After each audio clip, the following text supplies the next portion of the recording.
Hi, welcome to our channel. My name is Sophia, and this is I Am Soma, Nectar of the Gods. I am here today because I'm so super excited. We have reached this very pivotal point in our lunar cycle for this current lunar month. And so the new moon, which began in Capricorn, is now being checked, stepped up. We got to step up your game at this point in our trajectory across the ecliptic. And so the moon is being checked, it's in balance, and it can bring on a crisis of action and a crisis of consciousness on its opposite um, axis. But right now, it can bring on a crisis of action. And it is so super exciting because the crisis of action happens when our security is.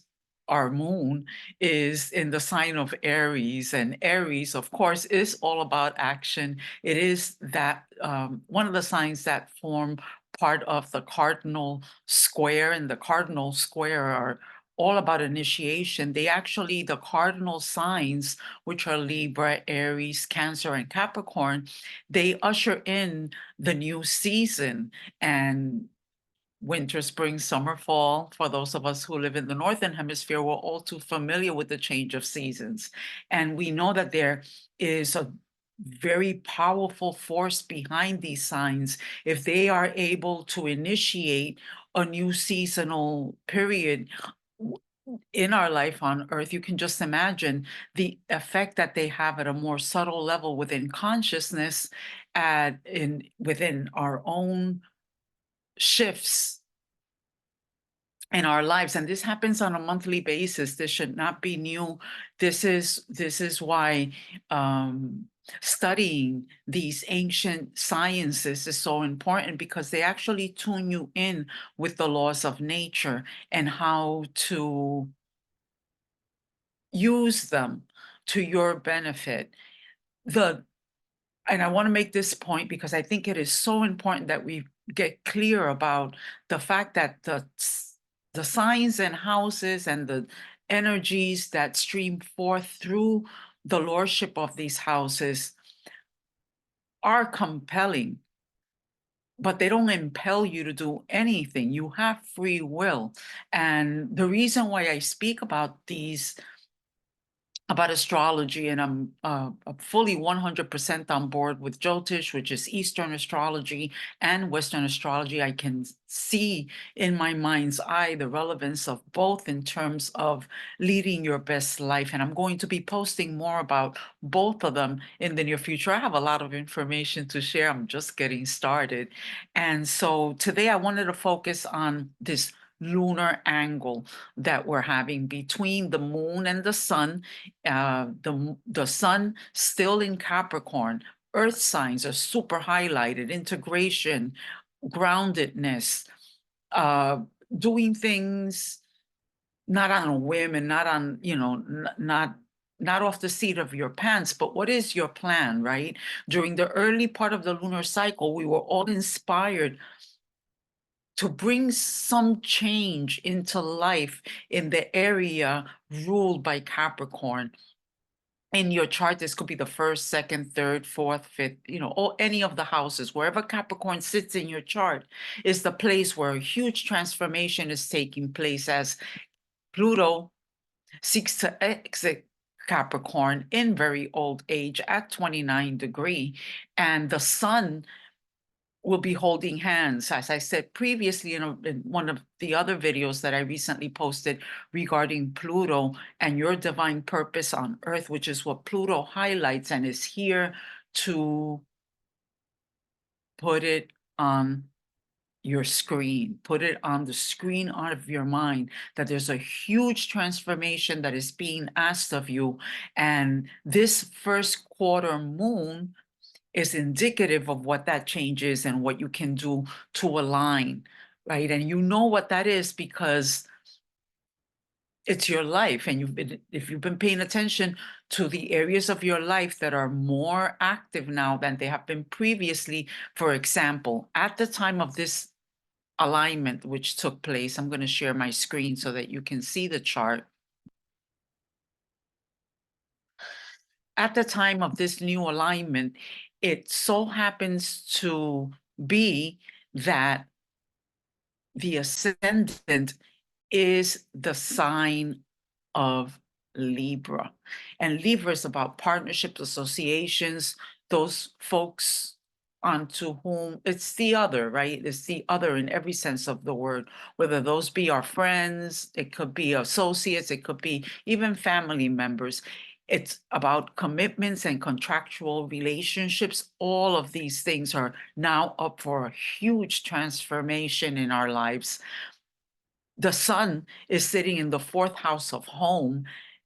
The sun and Pluto, our will, our desire, our Mars is there also, so our desire and our life force energy to make that move, to make that change. With the moon transiting the seventh house in Aries. So very much about me and the other, very much about how my identity is reflected and tied to the other, because the other is none other than yourself. You can only see out there what's inside of you. So at this point, you're being, and it's a cardinal relationship. So there's something that has to move. And right now is not the time to lose. It's not the time to lose inspiration and enthusiasm for that which was sparked in your heart at the time of the new moon. And the new moon in Capricorn, there's something that needs to, there's something that's happening at a very foundational level that is shaking the construction of your life in some way. In this case, it has to do with your home, and it could be your physical home. It could be the home that is your physical body. It could be the home that is the place that you sleep at every night. It could be your home if you're a very spiritual being. It could be the home that you find in devotion. Wherever that home is, there's a huge change and a shift that is being asked of all of us. This is Pluto's energy is take no prisoners. Pluto's going to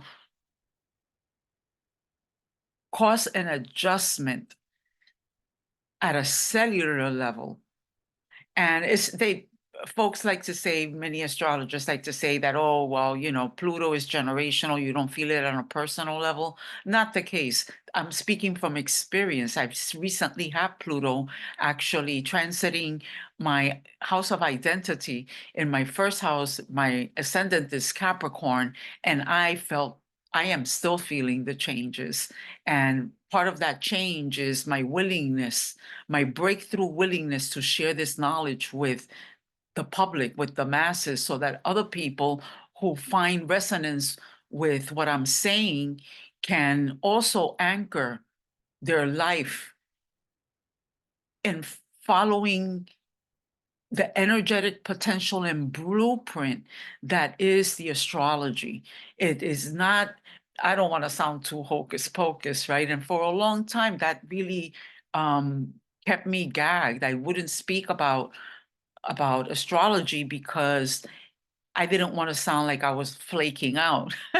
But it is actually the science, is the original science of all sciences. Were born of the science of astrology. Even medicine, as I said previously, doctors would not prescribe unless they had a person's chart, because they needed to know before pharmaceuticals, they needed to know which were the herbs that would agree with a person's constitution, right? So this is very key. This is not only key, but especially in today's environment, where we've noticed that the body has the capacity to heal itself, and that the holistic sciences can heal you without side effects. It becomes all the more important to become aware of this information and to practice it in our own life. So with Libra ascending, relationships I highlighted, your partnerships, your contractual relationships, your commitments, they're being checked at Libra's an air sign. They're being checked for their foundation, their earthiness, how practical these partnerships, associations, contracts are. It is also, Libra is also the house of not open enemies, but how could I say this?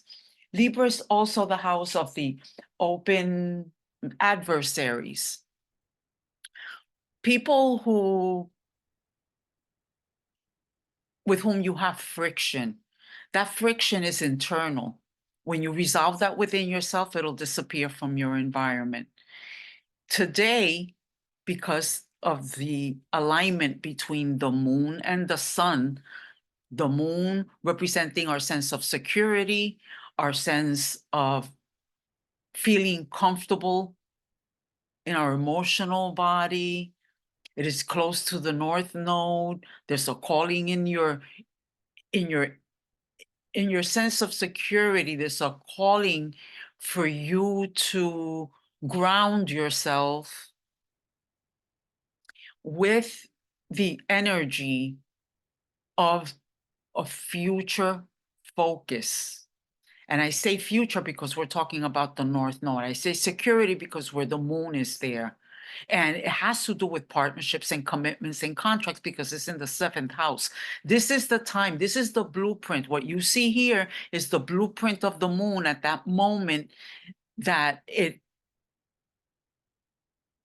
frequency was altered to give life to the promise at the full moon.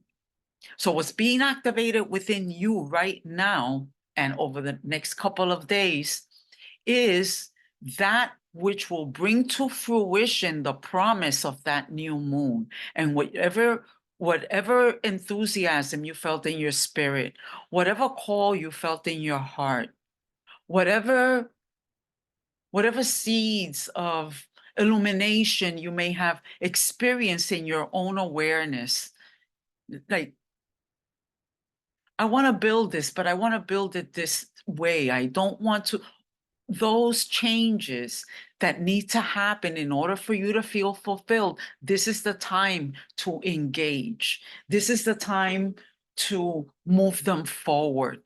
This is not the time to work in the shadows. This is the time to come out and state clearly through your actions what it is that you want.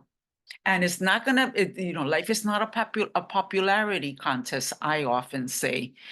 If you're here to make other people happy, you're not gonna be happy yourself. You have to make yourself happy because happiness comes from within. You can only extend to others that which you are.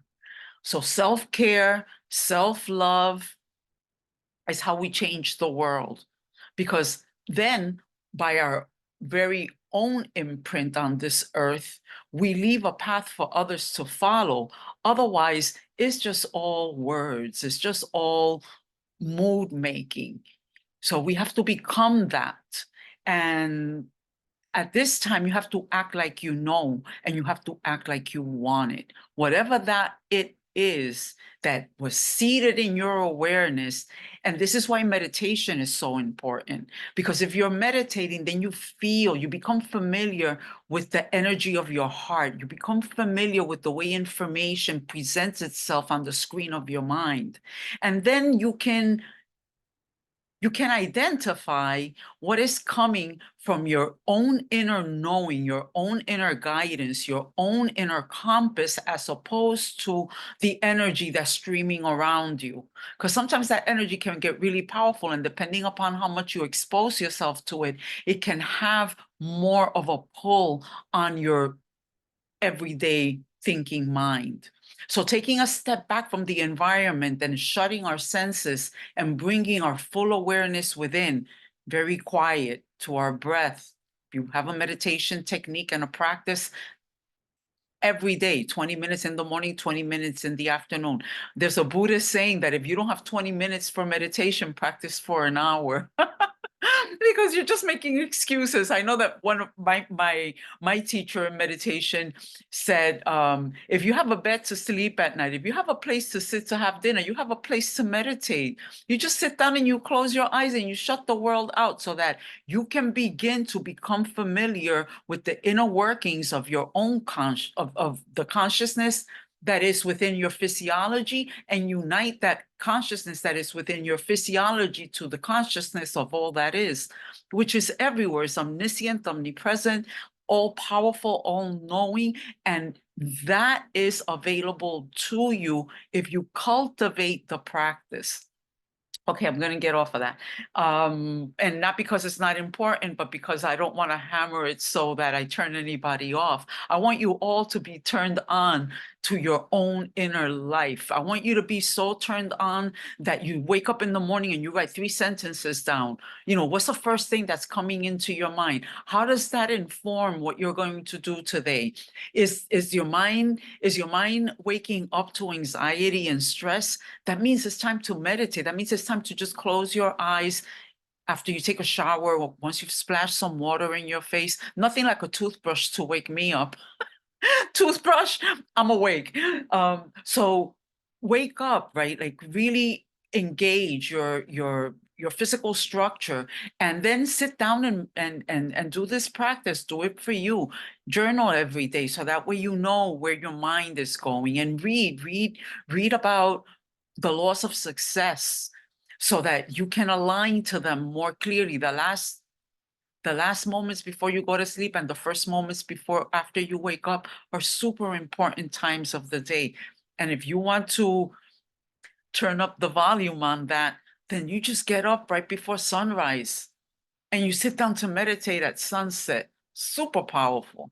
You can almost feel the sun going below the horizon. It's that powerful. You are connected to all of nature. And the quicker you realize that, the better it is going to be for you to achieve all the things that you want to achieve in this life, you know?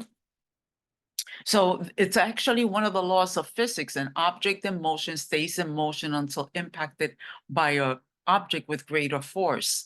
This is that time where we're checked. It's Capricorn after all, right? Capricorn is in Pisces. Not easy to build in water, right? What do we do with water? We flow. So at this time, if you're being shaken, flow. Just center in your focus and in your direction. Flow with what's present, and know, and know, and know, and know I am God. Know I am stillness, and know.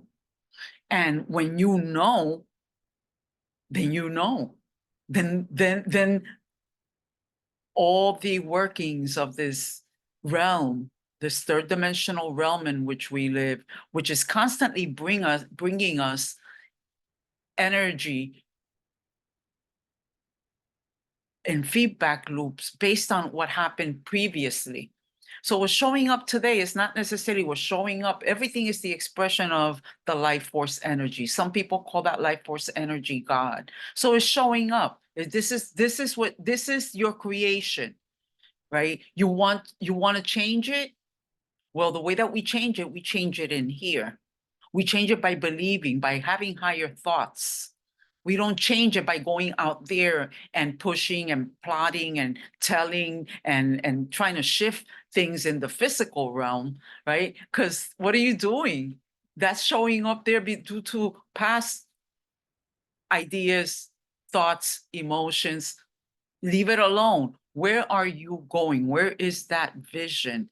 That is what this time, this pivotal moment in our lunar cycle is asking for you to identify for yourself, and not to feel fear, not to hit your head up against the wall.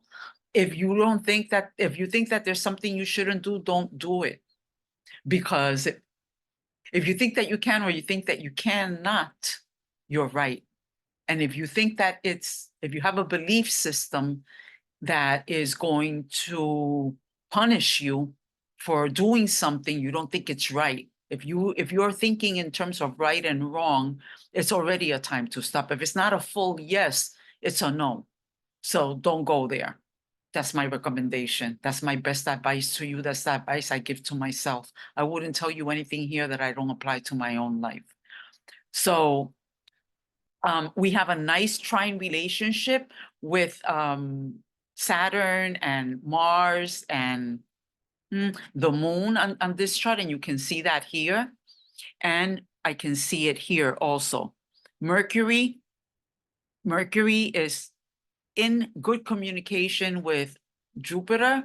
So you're downloading new philosophies, new ways of seeing the world. Like, how am I going to get this done? Wait a minute. I think I changed my mind about the way I used to think about that. I think I'm going to move in this direction. And then start building it in your mind. Start constructing. Remember, we have a lot of Earth right now. How many planets in Earth? We have 1, 2, 3, 4, 5, 6 planets in Earth signs. Very practical, very integrated, all about building. But the master builder, Saturn, is in water. So let your emotions inform you, and particularly the collective consciousness. So learn to discern your emotions from other people's emotions. So having some boundaries, there's nothing more powerful than a direct no, or when you get a direct yes. That's what I want you listening to right now. Whatever the maybe is, that's going to have to wait for another time until you resolve that knot in consciousness and it becomes a yes or a no. And then that's the final word. The final word always comes from within. And if you're cultivating silence within, that means that you're meditating and you're exercising and you're spending time in nature, you're integrating the flow, then your inner awareness is going to tell you. And if you feel a little uncomfortable about something, Saturn is very wise. Saturn is the epitome of wisdom because Saturn learns through tough love. And Saturn will not misinform you. If you're feeling the edginess and some antsiness, that's not the way forward. Pay attention to where you're going. Mars is going to help you excise. Mars is going to help you detonate the opening within that rocky, barren, dry, all Capricornian energy is going to help you open up an opportunity. It could have to do with business, beauty, aesthetic, balance, harmony. Venus is currently in Sagittarius. It's it's not very close, actually, within a 9-degree orb of Mercury. It's within 10. I consider that a conjunction. Informing. Don't let your desires carry you away. Build a philosophy based on personal experience. Don't adopt doctrines, shoulds or shouldn'ts. Create your own, evaluate what they are, adopt those that resonate with you. And if something, Walt Whitman said that actually, if something doesn't resonate with your spirit, then you have to let that go. And I wish I had the exact quote, but I don't at this moment. Then I'm not going to stop and obsess about it. So impacted by a greater force, there's no greater force than the magnetism of your heart. At this time with Libra rising, we don't chase, we attract. We call into our space what we want and where we're going. And we open that up in our imagination with our imaginal selves on the projection screen of our mind. We open that up and we know. Act like you know, act like you want it, and it's yours. This is not the time to stop. This is the time to keep going, and to do so fully aligned with your inner purpose and the big picture.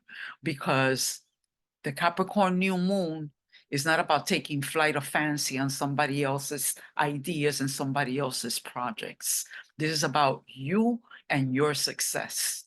This is about your calling in life. This is about your calling in the world. What do you want to bring out? You have Mars there, opening it up. You have Pluto. It's been a total destruction wherever you felt at home. Suddenly you can make your home somewhere else. How exciting is that? Shift perspective, turn it around so that you can see the possibilities as opposed to reminiscing for what was. This is not the time for that. We are closing this astrological cycle in 2 months. Right? So this becomes actually the seed for the new growth and the new cycle. Summer is coming, and that is growth beyond, right? We know that everything grows. Look at nature. Take your cues from nature and thrive. Embody the wisdom and incubate. Incubate. This is not broadcasting time. This is time for inner life. This is time for inner awareness. This is time for solitude. Pluto's about to change signs to go into the sign that ushers in the Aquarian age. Aquarius, the water bearer, which is nothing but the ocean of consciousness. You are one with that ocean of consciousness. The boundary that is your body is an illusion that keeps us separated from the one force of all that is, which is the omniscient, omnipotent force of nature. Is pure consciousness, and you're already that. All is mind, consciousness, all of it. So much love for you. Take good care of each other. Take good care of yourselves. That Uranus Jupiter alignment is on fire. Things are going to change quickly.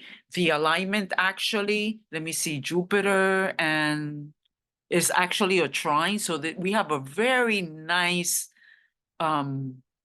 actually, they're not exact yet. That's going to happen later, but where is this? Yeah, 6 to 19 is still, we still have a ways to go. However, change is coming, and you're setting the stage for it, and you're setting the stage with your big, beautiful light. Where are you going with that light? Ask yourself that, because in a couple of months, there are some alignments that are coming up that are gonna rock our world, and we want to be ready. So tap in, tune in. Much love. Thank you so much for tuning in. If you please like it, share and subscribe. And if you have any questions about this lunar cycle, just send me a message in the comment field. I promise to get back to you within the next 24 hours. But the question has to be specific because I don't have your chart. So tune in, leave me a comment, ask me a question, and I will respond and with all my heart, with my heart very present. Take good care of yourselves. Thank you so much for being here. Let me see if I can close this. Bye.